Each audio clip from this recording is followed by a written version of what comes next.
What's an unpopular belief that you hold to be true that most others would disagree with? Public schools is a complete waste of time for most people. Successful people were always the ones that were given something, or they were just lucky, or did something unethical or corrupt. Obesity is such a problem. A lot of people are like scared to offend somebody because they're fat and out of shape. Like, no, tell them that's not okay. You're better than that.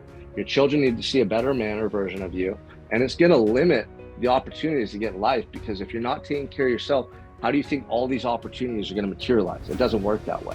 Growing up, I was taught so many different things. Like, you have to do this, you have to do that, you have to follow these rules, you have to do that. And I'm like, you know what? Screw it all. I'm going to listen to my gut. Being sexually abused from my stepfather, I learned to not trust my gut. And it's been a process as an adult to learn to trust my gut again. I believe that life is precious and is formed at conception. I don't want to discount the whole, my body, my choice, but man, they don't get a choice. They don't get a say so, right? Because they can't talk. And so it's their body too, and it's their choice. I feel like the world that we live in, America that I'm in today, is lacking leadership, and more importantly, valuing what a privilege and an honor it is to be born in this country. This is the greatest country in the world. And I feel so sad for my children and kids coming into the world today that there's this belief that we're not great. Well, you better watch it. You're going to end up on a terror watch list for just saying you're pro-American nowadays.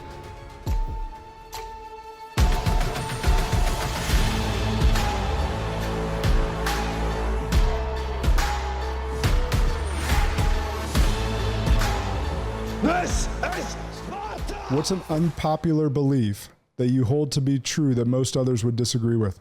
There's a lot. I mean, we could get into a lot of theology and like doctrine and some dogma there, with the disagreement. I don't know which direction I want to take this. I would say, probably at least half of the country would disagree with me on this one. So I don't know the percentage of the number of people that have to disagree with me on this, but I believe that life is precious and is formed at conception.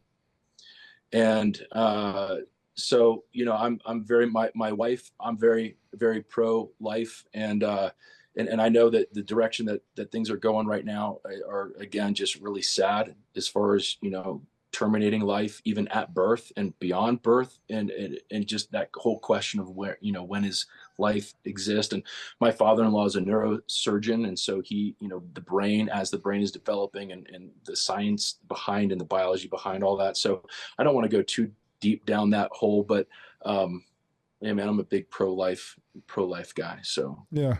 Well, that's important too. And you're right. It's a very divisive topic, which is, it's right on par with the question. And so it's good to know where you stand, and it's okay for people to, disagree. And that's the beauty or what should be in our country. And for coming from someone that's fought for this country to be able to have that right to believe what he believes. So I appreciate that. Sure. And I understand that there's some rare cases of like rape, or if the child's going to end up like killing the mother and then dying themselves. I mean, there are some examples where I think there's some exceptions, but that is very, very few and far between. And there's actually a lot of people that I know where they've shared with me, hey, you know what, like my parents legit said that they were going to abort me, but they chose not to. My sister is actually one of those. She was date raped and chose to have the baby. And they become amazing people and do so much good, for life and for society and for humanity. So you just never know, you never know the person and the plans that God has for that unique individual. And it's their choice, in my opinion. You're right. I don't want to discount the whole, my body, my choice, but man, they don't get a choice. They don't get a say so, right? Because they can't talk. And so it's their body too. And it's, it's their choice. So. Yep, 100%. I'm on thin ice right there, but I'm going to keep it there. Hey, no. Yeah. That's the point of the question, and it's just you and I talking. The rest of the people can chime in comments if they choose to disagree with us on it. But I agree with you, and again, I also agree with those exceptions where life may be at risk, the ectopic pregnancy, stuff like that. But also remember, for those that are, because they always want to highlight those, that is the very slim minority of abortions. Very, very slim. So Very. anyhow. Oh, it's like less than 1%. I mean, yeah. What's an unpopular belief that you hold to be true that most others would disagree with? So the first thing that comes to mind is how you go about your life in your 20s. And trust me, I've made plenty of mistakes. And again, all this stuff we're talking about, like, man, I mess up every day on stuff, right? But so I made a ton of mistakes in my 20s, and there's a lot of things that I would change. But the one thing that I think I got right is that I was all in. Like I found my vehicle for like how, and I didn't know all this, like, oh, God's going to use me in this way. Like I wasn't thinking that way at 23 or 22 when I got into staffing. I was thinking, hey, this is a way for me to make money. I can make 6 figures here. And at that point, that was like my vision for like, man, I got to get into a job where I can make 6 figures. It's expanded, since then, but like that was the starting point. Well, I was all in on that. I stopped going to school for a period of time, and I told myself, okay, if you're going to stop going to school, I went to school at night from 6 to 10. I'm like, okay, if you're not going to go to school because of work, then you are going to take that time from 6 to 10. You're going to keep working. And I did that, for a period of time. Really, it was about 4 years like that. And then I finally went back and finished my degree. Took me almost 8 years, but I finished. Van Wilder. What's that? Yeah. You're like Van Wilder. But when I walked across, I'd made well over 6 figures. I was on my way to, earning, more money, and I had no debt, for my college that I had to pay for. I didn't have any scholarships or anything like that. So it worked out, like that investment worked out. But in my 20s, I didn't let different people coming in and go and sway me from like my vision of like creating a good life, a good income, being career focused. Like a lot of people are like, oh, go have fun in your 20s. I don't agree with that. I'm not saying you can't have any fun, or that you don't want to have some experiences in life. But the best thing that I did is go all in on going after my career. It put me way ahead of the curve. And I wasn't perfect on this, but there was points in time where it's like, man, I'm a single guy. I don't have any kids, but I'm working for my future family. And again, this was not like an everyday thing, but there's points in time where I could get there. And, breakups, things like there's times where that was tough, where it's like, man, like, I don't know, but that was something that ended up working out really well, being able to get in that framework. And it's like, hey, stay committed to what you're doing. Let other people go do their things. Yes, like at that point, like maybe on a Saturday night, I would definitely go out and have some fun with friends and stuff, but I didn't let that topple over into the week. Like I was going to get my stuff done. And that panned out really well by the time I was 30, and I think just got me way far ahead. So when I hear the inverse of that, I would tell people both can be true, but what life do you want? That's what's going to be right for you. If you want to be making good money, be a millionaire, be a multi-millionaire, you want to do these things, you want to grow a business, like the farther out you can get ahead when you have less responsibilities, the better set up you're going to be, the more leverage, the more momentum you're going to have. If you go piss away your 20s, I'm not saying you can't make it work, but you're going to be fighting from behind. And then we get into some of this stuff about how are you present with your family and stuff. I'm not as good of a mentor on that because I didn't live that. I'd worked in my 20s, 16 hours, 20 hours a day, and had no responsibilities except to go out with my friends on a Friday or Saturday night and get blasted, which I don't recommend. But it worked out for me in that time where it's like, dude, I was pounding it for 7 years. And I don't know, it depends what you want out of life. So that would be my one thing is I would go after your dreams. And if you don't know what they are, get a loose understanding and go get interested in whatever you're in and be the best at what you're doing at that point and just go from there. Yeah. I love it because I think that narrative is so from the myriad of reasons that you gave, I can give a pure financial one. right? If you just look at compound interest, if you don't save a penny in your 20s and you wait till your 30, instead of, let's take 25 to 35, you cost yourself, depending on the rate that you're saving, if you're saying $250 a month, you're now going to have the same amount of money to have the same amount of money as 65. You're going to have to save $1,000 to $1,500 a month, starting at age 35. Like, it costs you hundreds of thousands of dollars, if not millions of dollars, to not put away in your 20s and wait till you're in your 30s. And so you make it so much harder on yourself on just from a pure financial standpoint, which then you get into some of the stuff Aaron talked about. If you're now waiting till your 30s, now you're busting your ass while you have kids, while you have family, all this different stuff, and you cannot see them because you, like you said, pissed away all your 20s. And now you have to make up for that lost time in your 30s, 40s, and 50s, or potentially have to work into your 70s because, again, you didn't save any money in your 20s. So just from a pure financial standpoint, that advice that people are now floating out there of, go have fun in your 20s and don't do anything really responsible, go live in a van and travel the world, it's really poor advice. And so, and again, for most people, I think you got to really think about that and go, what do I want? And should I take that advice, or should I take Aaron and Josh's advice to actually go hard and make it a little bit easier on yourself longer term? So what's an unpopular belief that you hold to be true that most others would disagree with? I think the unpopular belief that I have is what's going on in our world is completely manipulative and evil marketing that not everybody is aware of. And, I think that when you become more one with your faith, kind of spend a lot more of those quiet moments, you start to see the things in the world that aren't so good. And that's an unpopular, thing. For many years, there were things that my wife said to me that I said, like, dude, I would rather like die in a burning building than believe some of the things that she would tell me. And over time, I started to read more. I started to lean in more. I started to listen more, and I started to follow my own intuition instead of listening to, what's out there in the world, the programming that's happening to our kids, to us, to the whole world. And so now I always find myself asking, what's the other side of that? What could be happening that we're not hearing about? What is, keeping people watching the television and listening to the news and all the things that, push us emotionally and spiritually in the wrong direction in life? Yep. And I don't want to believe that, there's that many evil people out there in the world. I really don't want to believe it.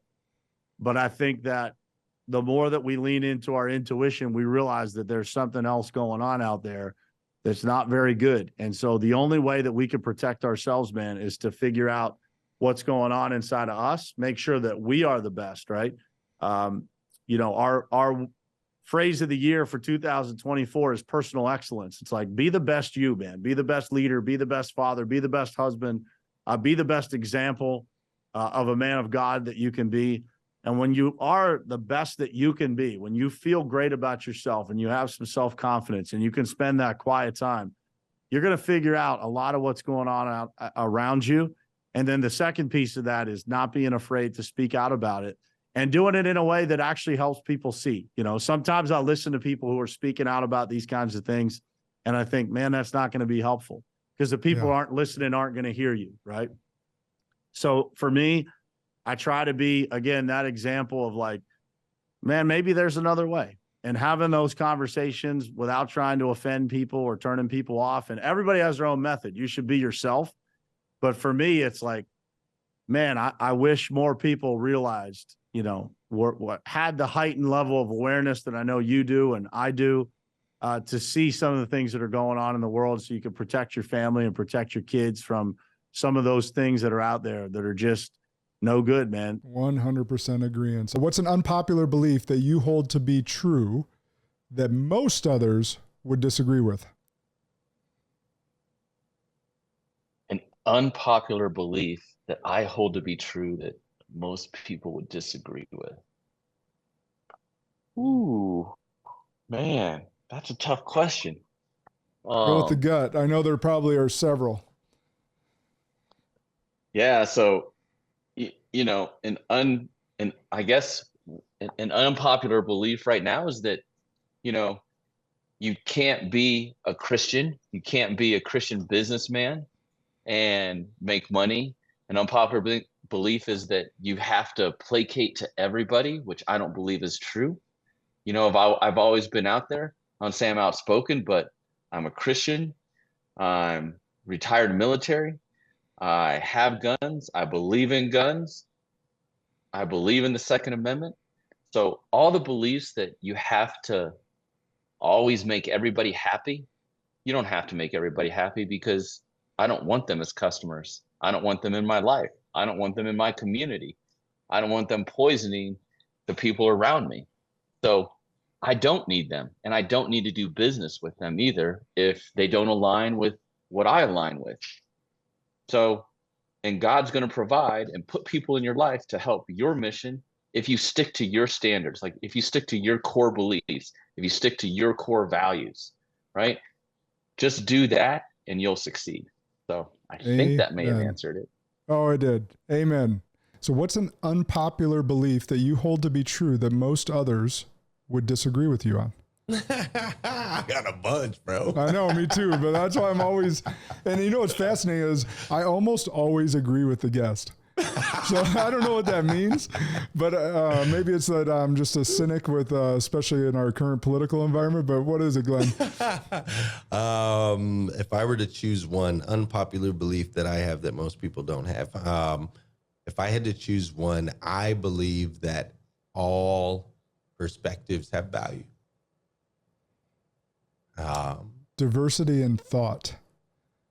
Correct. Yes. I believe it all has value. So I do everything in my power to get in rooms with people that don't look like me, don't walk like me, don't talk like me, and don't believe the same things that I believe. Because I get far more out of being in a room that challenges me, whether it be they introduce me to a concept I didn't realize, or they help cement me in my current beliefs by sharing whatever it is, right? I find more growth in that and more empowerment in that than I do being in a room with a bunch of people that look like me, walk like me, talk like me, and agree. I don't want to be in a room with a bunch of people shaking their head yes. I'm like, get me in the room with the people that are shaking their head no, and let's respectfully dive into this so that I can seek to understand.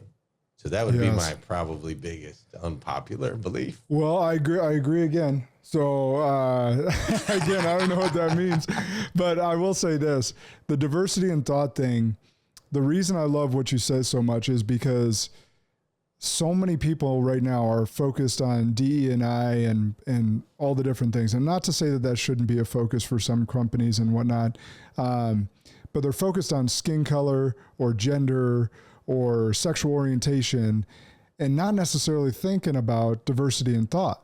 Right.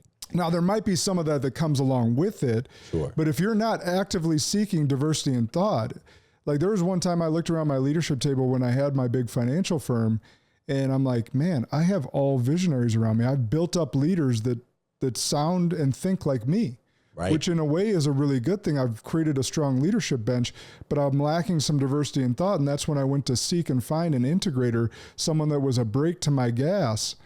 Or our gas at that time, because we're all like, yeah, let's go do that. And then we're running a million miles an hour and not to be like, no one's saying, hold up, what if we don't do this, this, and this? So it's that diversity in thought that really brings some clarity to the room and asks some pointed questions to make sure that we're going in the right direction. So love that thought. What's an unpopular belief that you hold to be true that most others would disagree with? In my industry, a lot of people never like to collaborate with other points people because they're like, well, what if my audience goes to their page and uses their affiliate links instead? Like those credit card affiliate links pay out a lot. I think relative to many other affiliate programs, they pay out a lot. And so everybody is so scared of what if my audience uses somebody else's links? But I kind of game theoried it and was like, what if I just lean into like collaborating with everybody possible? And I think that's been very, very key to growing my audience, growing my channel, is just by featuring a different points person every week on the podcast and saying, hey, how do you think about these things? Do you have anything to promote? Go go promote your course, promote whatever you have. And if it resonates with the audience, I can help them grow. I can help my audience find somebody who specializes in the particular style of points and miles that they are looking to do, rather than, you know, those people when they like start dating someone, they're like, okay, now that you're mine, like you cannot look at any other girls. You cannot acknowledge that like other women exist. Like some people conduct their business like that, and it's giving insecure, as they would say these days. So really leaning into the collaborations, even with people who you would deem as competition, because you can oftentimes find a lot of common ground, a lot of synergy, and maybe partner up to produce something that produces a lot of value for both of your audiences. Exactly. Yeah. Yeah, no, I like that a lot, because what you're speaking to is living in abundance versus scarcity. There's enough business for all of you, and it's not going to take away from what you're doing, because your tribe is going to find you. The people that find value in you are going to find you in that regard. What's an unpopular belief that you hold to be true that most others would disagree with? Oof. That's tough. And by the way, thank you for having me on again. I really, really appreciate it. It was a great conversation. Let's see, because I just read or listened to Matt Higgins' book, Burn the Boats. So let me say, so I agree with that overall principle of, you know, burn the boats, be all in on your mission and what you want to do. But like anything, I think a lot of these, you know, quotes or ideas or anything, even politics, everything has to be used in extremes these days. It's either, you know, all this or all that without any area in between. So yes, burn the boats. I agree with when you know what you want to do and you go all in. But even within that, I think it's sometimes smart to have some contingency plans, you know, in the book, and people who say, you know, burn the boats, don't have any backup plans, all of that. I'm not saying, you know, go into something and say, all right, if it doesn't work, if the overall plan doesn't work, then I'm going to be a doctor, you know, whatever, or then I'm going to go to this field or I'm going to go to that field. I'm not saying that. What I'm saying is that within your plan, within your strategy, I think it's okay to say, hey, if this aspect doesn't work, I'm going to shift this way. So I just think that, and again, that's on top of my mind because I listened to that book. Just though people run with that, burn the boats. I'm just gonna, you know, have this one plan and just go with it, because I can just talk from my experience when I'm on trial. And again, I try to prepare for everything, but you know, different judges, you know, with the same case, the same facts, different judge can rule one way or another way. So I never know what's going to happen. So I sort of have to have like a tree. If he rules this way, I'm going to say this. If he rules that way, I'm going to have that. I'm going to go with that argument. So if I were to just say, burn the boats, I'm just going to go with this, you know, plan, I'd be caught with my pants down. So I guess that's my best answer to the question now, is just, I don't fully believe that you should burn the boats and only have one plan in mind. I think it's okay to have some contingency plans. Like, you know, I think SEAL Team 6 or those type of military organizations will have some sort of contingency plans if things go wrong for that very reason. Well, that's what I was actually thinking as you were talking is, any military personnel that's seen active combat knows that a good plan does not survive first point of contact. Right. Meaning as soon as a bullet flies, the plan's out the window. Right. Like everyone says, the Mike Tyson quote, you know, everyone has a plan until they get punched in the mouth. So I think you need to have a little bit of a you know, idea of what are you going to do in different situations. Yep. And you fall back to your training. What's an unpopular belief that you hold to be true that most others would disagree with? Ooh, this is a good one. I mean, I got some haters for this one. I put out a video a while back, and this might not be unpopular, but people don't want to talk about it. How like obesity is such a problem, right? And so if you have an individual who's obese and fat and out of shape, someone asked me like, Sean, would you hire that guy for your company? Would you like put him on the payroll? And I said, no, like I looked for a guy who was in shape, who took care of himself. And people thought that was me being cruel and rude because I said I wouldn't hire an obese person. I said, look, man, the way you take care of yourself, the food you eat, if you move your body or not, like that reflects on like so much that you feel about yourself internally. How are you going to show up and work and do a job if you can't even take care of yourself? So that was a belief that maybe some people wouldn't put out there, like, hey, obese people are not fit to do a good job at work and do a good job raising children and do a good job in other aspects of life, because I think they have something just like I did in the past that's broken internally that they need to fix. There's no difference from me taking a bunch of pills and drinking alcohol than the person who's obese overeating all this unhealthy food. It's a coping mechanism. It's a maladaptive coping mechanism. So I look at people who are obese as people who need help. We need to support them, but we need to talk about it more. A lot of people are like scared to offend somebody because they're fat and out of shape. Like, no, tell them that's not okay. You're better than that. Your children need to see a better man or version of you. And it's going to limit the opportunities to get in life, because if you're not taking care of yourself, how do you think all these opportunities are going to materialize? It doesn't work that way. So I hope that answered your question. And no, I freaking love it. Well, here's the thing. People are scared to say that. It's not me saying I hate fat people. It's me saying, hey, if you're fat, get your ass in shape because it's going to improve your life. And it's unacceptable. You're better than that. And people are like, oh my gosh, you can't say that. It's like, dude, I'm not saying the person's a POS be just because, but their habits are leading them to have a life that's lesser quality than they deserve. No, and you're spot on. So the thing that, at first when you said it, I could be like, okay, I can understand some people judging you for that. Here's what struck a chord with me when you mentioned the kids. Because I live in Wisconsin, and in Madison, it's a really healthy city. We get rated in the top, healthy cities often, but the state as a whole is very unhealthy. We're known for drinking beer and eating cheese and bratwurst. So literally our habits in Wisconsin are not healthy. Fish fries on Friday, old fashions, sugary drinks. We're not a healthy state as a whole. And the biggest thing that I see, and this is what struck a chord with me, is you have morbidly obese parents and their less than 10-year-old kids are already morbidly obese. Yeah. I'm like, that is child abuse. Like, you are setting them up for a life of problems. It is. I put out a video recently, and it was kind of like a joke, but not really. I said, dude, if I was president, I would put those parents in jail. Like, I would put them in jail for child neglect. You can't do that to your children, Would I really do that? I don't know, but I think the government or somebody should intervene, because the thing that breaks my heart, I was just at this place called Jump and Jammin' this weekend with my children. And there's all these levels you climb up, slides. It's like an indoor gym for younger kids. They can jump around and play. And I'm talking about kids who are 4 and 5 years old, obese, like visibly fat and out of shape, out of breath, can't play, can't climb on these structures. And I look at their parents and I want to say something. Maybe I should, man, because what they're doing to their children is setting them up for a life of misery, to be at a massive disadvantage, both physically.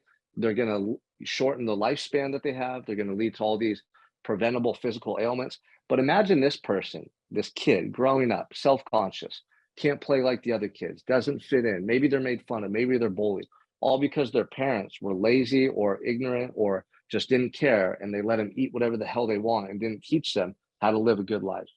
That's unacceptable, man. And I think there needs to be a punishment for that. I really do.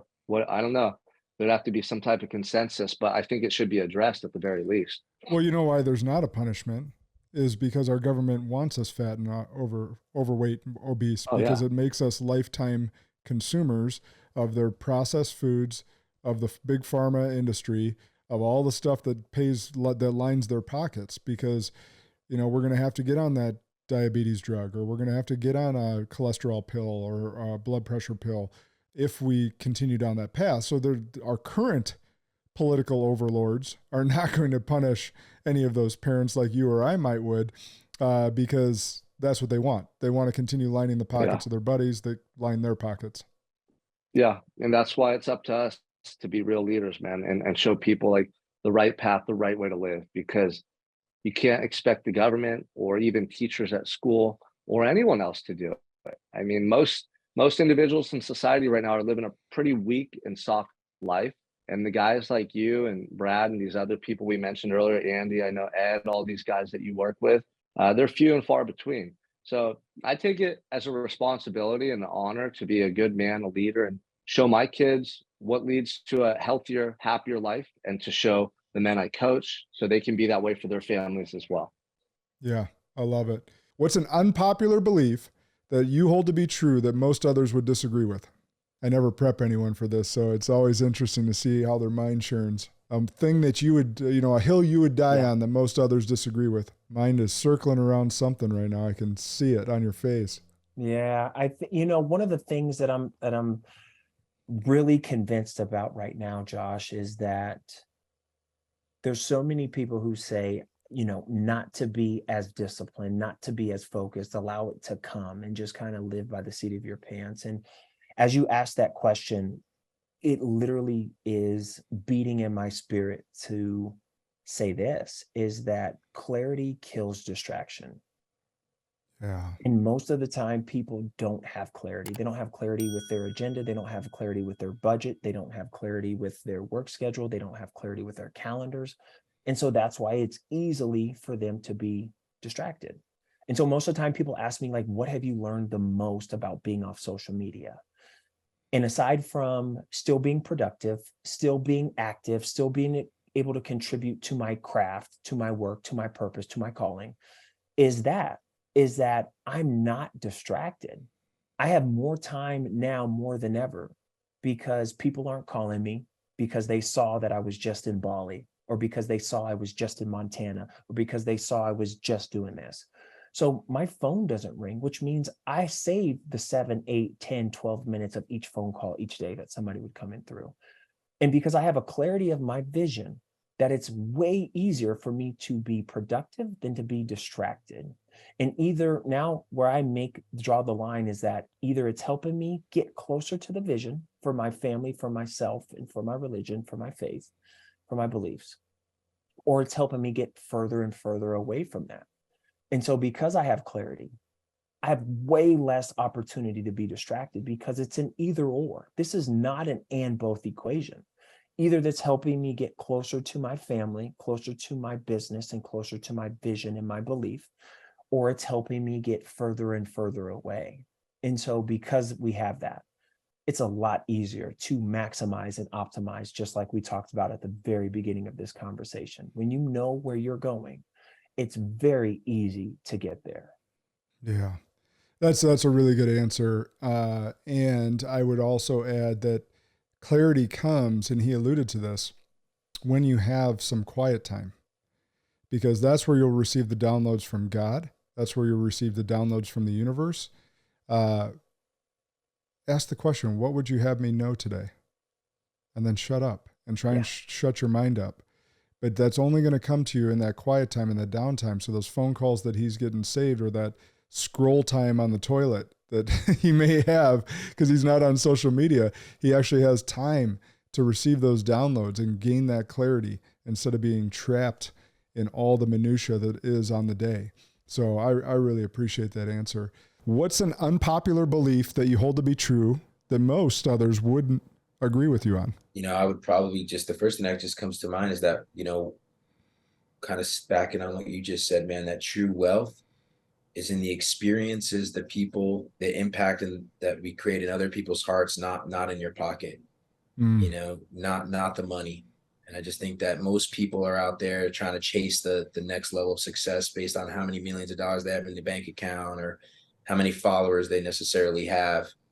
And as I continue this journey on my own life, I just recognize that, like, the true wealth for me is these little micro moments that I have with my daughter, the relationships that I've been able to create, the hearts that I feel like I'm impacting on a day-to-day basis, and the experiences I create with my family, and just the continued growth that I have within myself, the wisdom.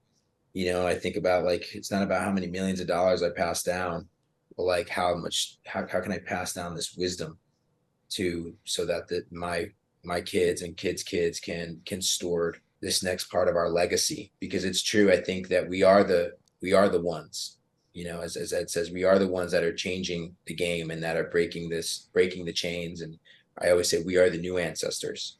And so for us, it's that time. It's time now that, like, our true legacy is not based on external things, but it's based on internal.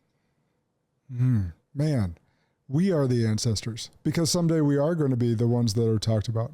what's an unpopular belief that you hold to be true that you think most others would disagree with you on? So you may have just answered it. I may have just said it.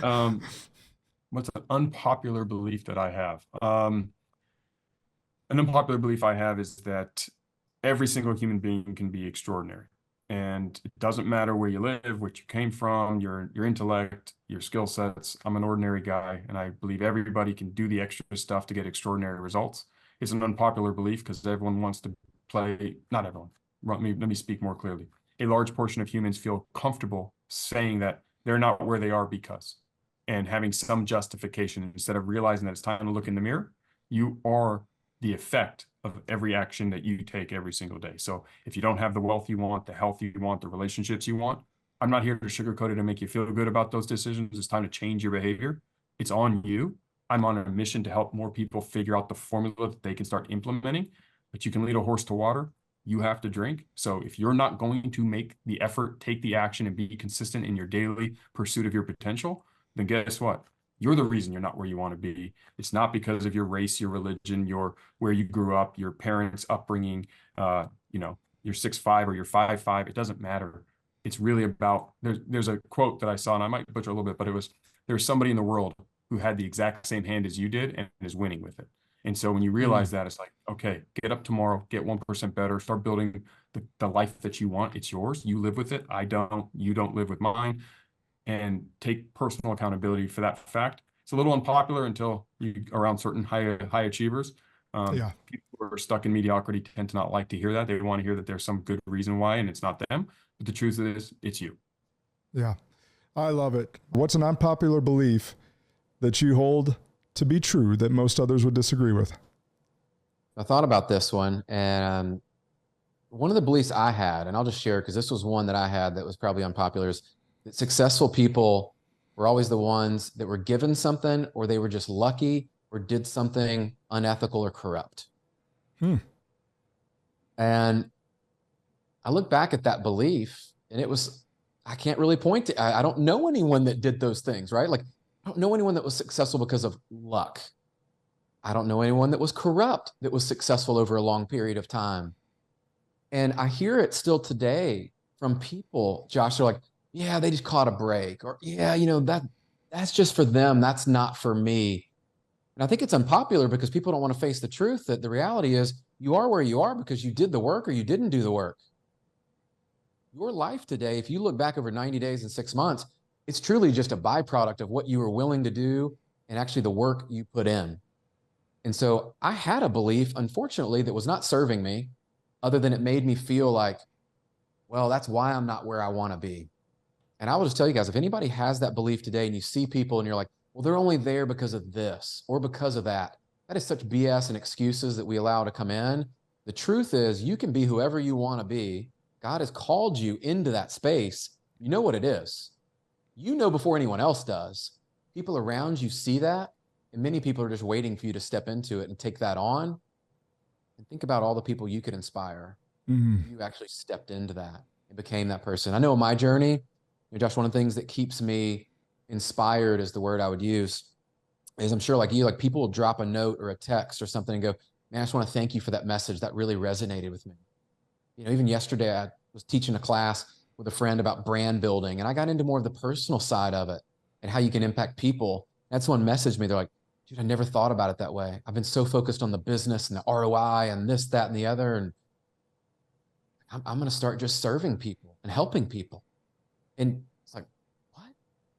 So you never know what's going to happen there. But man, that belief, thank goodness I've squashed that and moved forward into the truth. And I think that's what God calls us to do. When you have that new information, new truth, go all in. I love that you had that epiphany, because I think that's actually something that's bred into our society now. I think it's permeated into our society. And again, I probably can't trace it back to any particular thing, but I do remember growing up and my dad being able to point to someone in a small town and be like, hey, driving a nice Cadillac or whatever it may be. Oh, they own this, this, and this. They worked their tail off and built this beautiful business. Nowadays, that gets talked about like, well, they must have done something corrupt. Well, that's that rich guy that is greedy and blah, blah, blah, blah, blah. Like, no, you're getting taught the wrong message. we're being taught the wrong message. The kids are. And so, I don't know where it came from, but I love that you had that epiphany, and now that it does, know that it doesn't serve you, and have stepped into your own greatness and are leading, hundreds of people and having a huge impact through your business and your community and your family. Like, now you get to shine, and so will anyone else that lets go of that belief and chooses the path that you've chosen. So that's awesome. Challenge those limiting beliefs. I found once you can actually claim it and call it something, and then you get new information and you really determine if it's real or not, there's some power there. Yeah. Oh, so much so. So much so. Asking, you want better answers, ask yourself better questions. And too often we're not sitting in our own silence and sitting in our own, for lack of better words, shit, and asking ourselves some hard questions to get some better answers. What is an unpopular belief that you hold to be true that most others would disagree with? That's a great question. Gosh, I should have really thought about it, slept on it, prayed on it, thought about it a lot. I don't give you that opportunity, though. I don't tell you it's coming. But you know what? I don't know if other entrepreneurs would agree with this, but something that I think that I've leaned on that has helped me with my business and never steered me wrong is listening to my gut. And I think that, growing up, I was taught so many different things. Like, you have to do this, you have to do that, you have to follow these rules, you have to do that. And I'm like, you know what? Screw it all. I'm going to listen to my gut. And I think that if we all listen to our gut a little more, look, our hearts say something, our heads say something, but our gut never lies. And so I think that growing up being sexually abused from my stepfather, I learned to not trust my gut. And it's been a process as an adult to learn to trust my gut again. And I think that if we listen to our gut, it will steer us in the right direction for business, for relationships, for any emotional, financial, any kind of decisions we're going to make. We got to listen to our gut. Yeah, I 100% agree. I think that I think a lot of entrepreneurs would agree with you as well. Maybe a lot of people wouldn't, but here's what I would say. There's a knowing that our guts have. Our brain wants to back it up with logic. Our heart wants all the feels to come with it, but our gut just knows, like you said. And we gotta lean into that knowing and move in that direction. And I read this, I read this quote just recently and I loved it. The same God that gave you the business idea is the same God that will bring you the business. Oh. And I was like, that kind of just speaks to that knowing and that faith and that belief that, hey, if I'm going to lean into this business, if I'm going to go after what my gut's telling me to do, if I keep moving in that direction, keep putting one foot in front of the other, God's going to back me up. Yeah. What's an unpopular belief that you hold to be true that most others would disagree with? So in other words, what do you stand for? I stand for ordering chaos and releasing beauty. That's all what I've stood for all my whole life. My stand is, I'm called to conflict. I'm a Christian too. I'm a believer, and we were left the ministry of reconciliation, which means to restore peace where it's broken and to establish peace where it's never been. And that's what I stand for. I'm after that in my work, with my family, whenever I work or do anything, because if I can do that, I can stand in the middle of chaos and order it, by the stand, not by manipulation, but by standing. Then something beautiful is going to come out of it. And 9 times out of 10, it exceeds my expectations. What's an unpopular belief that you hold to be true that you think others would either vehemently or just disagree with you? I have listened enough to the show that this question has posed a mental challenge for me because I was trying to think of a good one. And I could have gone about 100 different ways with this, but one of the things that I'm extremely passionate about, and I think it might have come out during this podcast as we're sitting here talking, is the level of care you have. And I think that there's a a disconnection for most people to understand the level of care you put into something dictates and determines the level of winning you're going to have in your life. And I have a famous phrase that I love. I talked about it in the last podcast I was with you, but those who care more win more. Whether it's your people, whether it's what you're making, whether it's the task you're doing, I don't even care if it's cleaning your kitchen, cleaning your bedroom, clean whatever, right? Any task you do, if you put that extra level of care into that, it's going to be that much better, whether it's the feeling you get from accomplishing it or from it's the level of effort and care that you put into somebody else. They will see it and they will feel it. And not only will they win, but because they win, you win. Yeah. And I think that's a theory that a lot of people, they don't know the power of caring. Or they don't take the time to appreciate it. That's a good one. I really like that one. I think that most people are caring people. Mm-hmm. I think they lack the awareness to create some intentionality around it. Mm-hmm. They don't understand how much it matters. It truly matters. And if they did, they would spend some more time making sure that they showed their care. And I'll be honest, like I struggle with it as well, because I don't need appreciation. I don't need affirmation.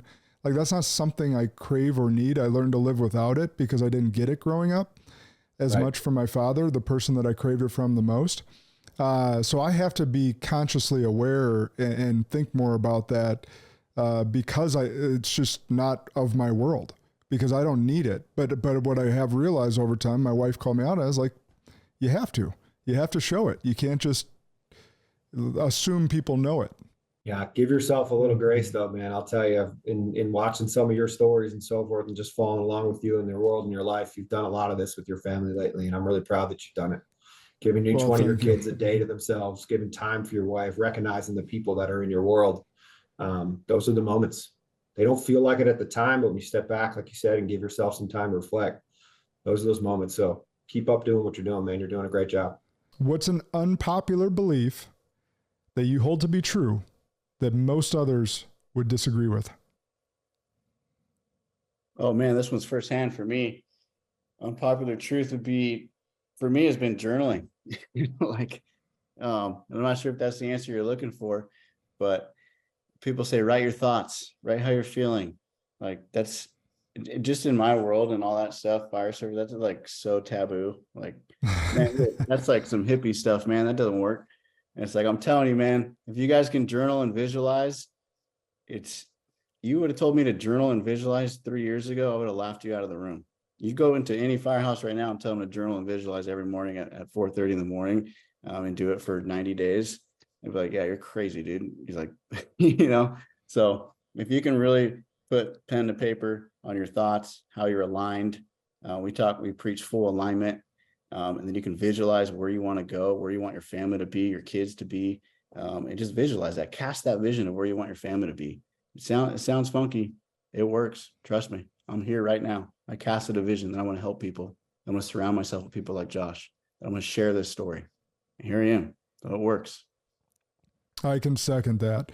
I don't look for any answer. I like hearing everyone's answer, so it's different. But I will second the journaling thing because it, and who knows? Well, just as an example, Matthew McConaughey's book, Green Lights, which was, bestseller on every list, that came from him keeping journals over the years.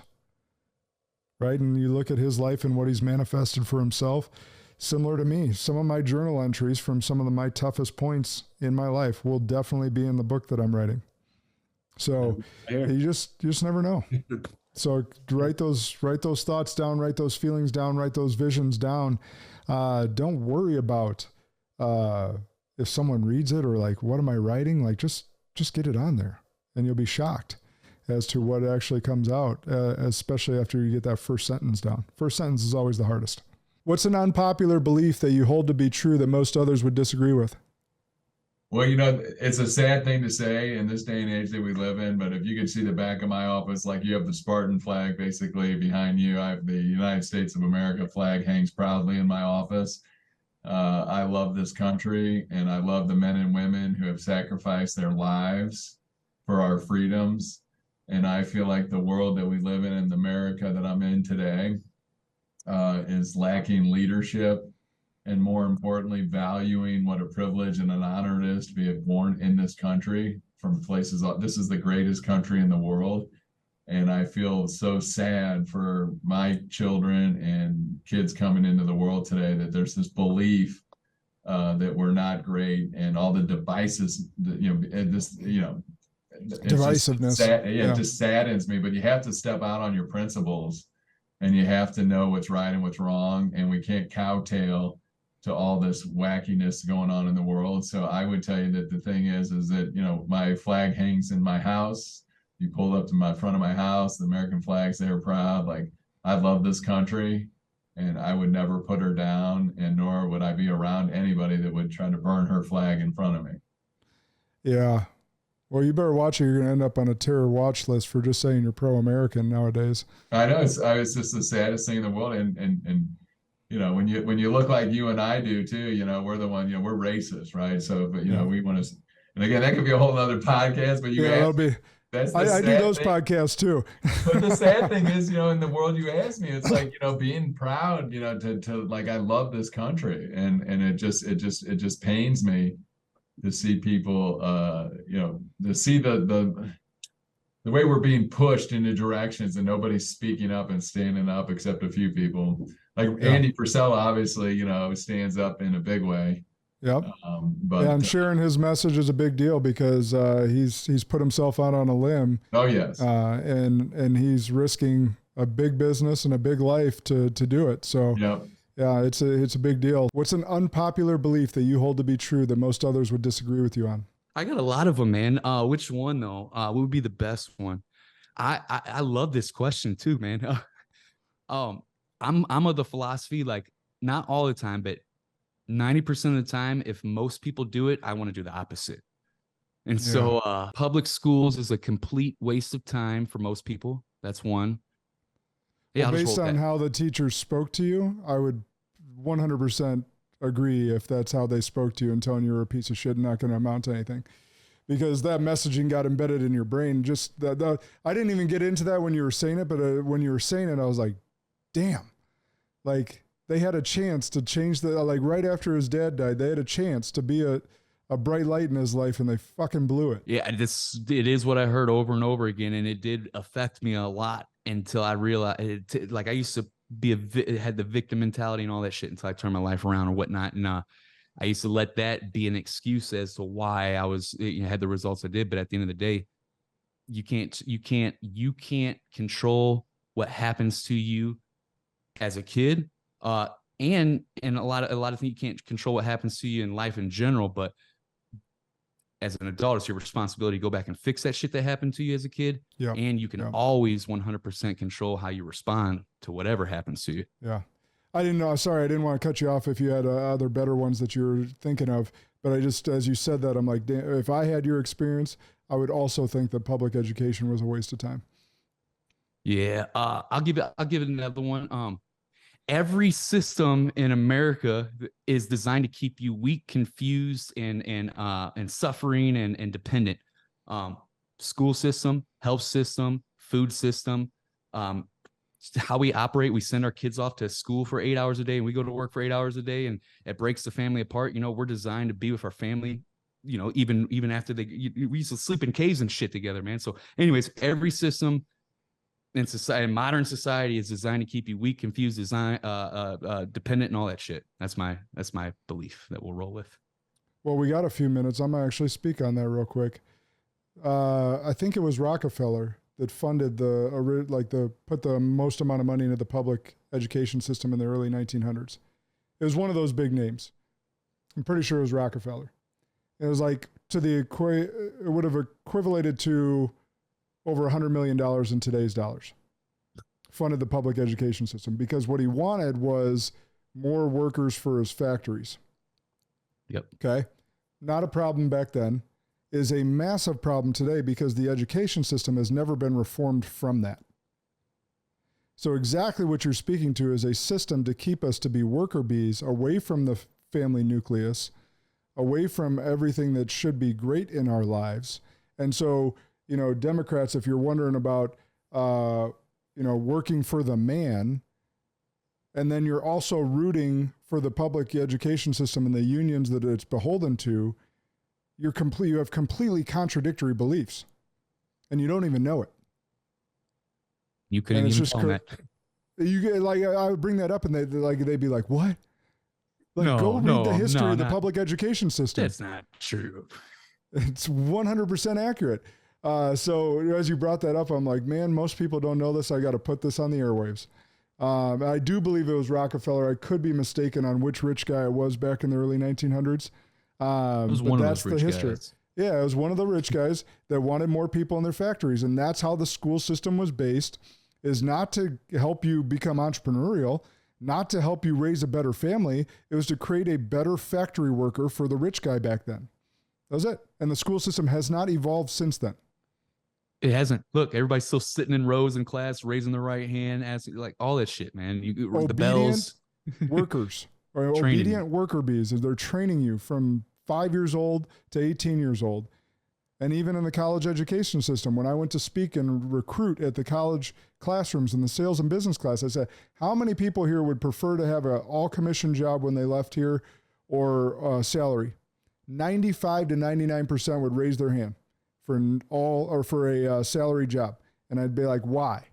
And they go, well, fixed income or guaranteed paycheck and what, blah, blah, blah, blah. I'd be like, is it guaranteed? I say that it's consistent or fixed until they see you as a liability, or until they don't need you, or until a down economy. But then is it guaranteed? Certainly not. You're a line item. Exactly.